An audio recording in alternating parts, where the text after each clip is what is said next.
It's Cinemassacre's Monster Madness around the world. When it comes to the UK, what can you say about horror? It's the birthplace of so much important horror literature where both Frankenstein and Dracula were published. It's also the setting of many Hollywood horror films. We think of London's foggy streets, and our minds fill with images of Jack the Ripper or werewolves at midnight. And when it comes to the film industry, it was Hammer who rebooted all the classics in color for the first time with blood and breasts. They opened the path for modern horror. And on that note, we're going to go with something more modern, Danny Boyle's 2002 epic 28 Days Later. It was right before zombies would become so mainstream, and it can probably be credited as one of the major films that led to a resurgence in the genre. I always felt personally that zombie movies peaked in '85 with the triple combo of Day of the Dead, Return of the Living Dead, and Reanimator. Then of course later you had Evil Dead 2 and Brain Dead Dead Alive. In terms of being over the top, it seemed there was nothing much left to do after all that.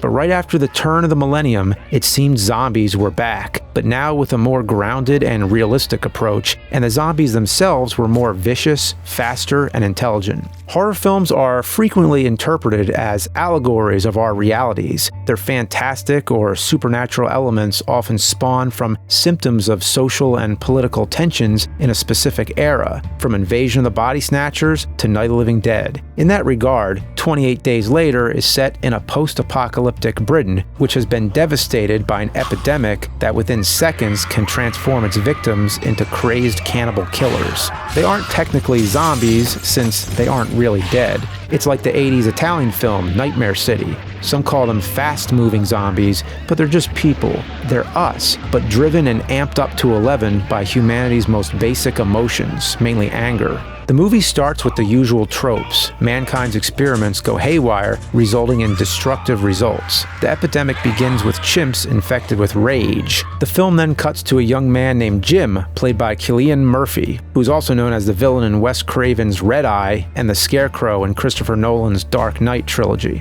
Following a car accident, he wakes up from a 28-day coma. Finding the hospital abandoned, he walks out and wanders through the empty London streets. This scene and the music that goes with it is perhaps the strongest moment in the film.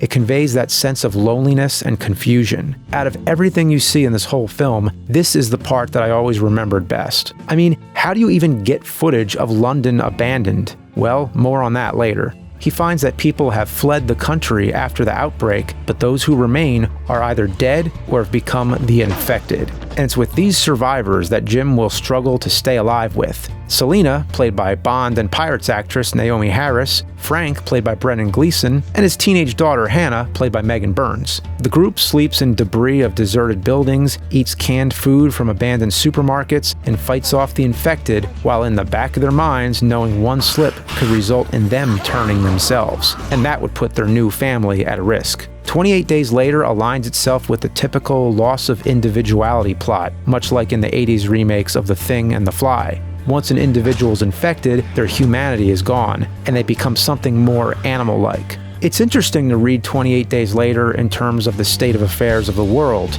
It's absolutely terrifying to think how much more relevant it would be now and how the threat of a virus is so very real now. And it's worth noting that even back then when the movie came out, it was right in the middle of the SARS epidemic. Also, very haunting to say the least, the movie began shooting on September 1st, 2001.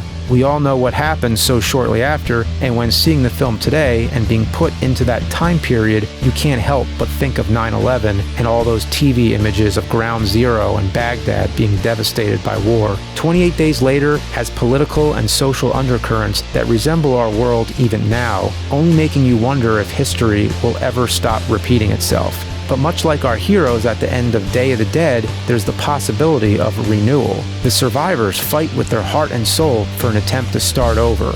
So we leave the film with hope. There's a dark and light, and perhaps an endless cycle where order is born from chaos, and then chaos is born from order. So about those abandoned London scenes, they shot it in the early hours of the morning when the streets were empty. They had such a short window of time, they filmed the scene on digital video as opposed to film, which would have been much more time-consuming to set up.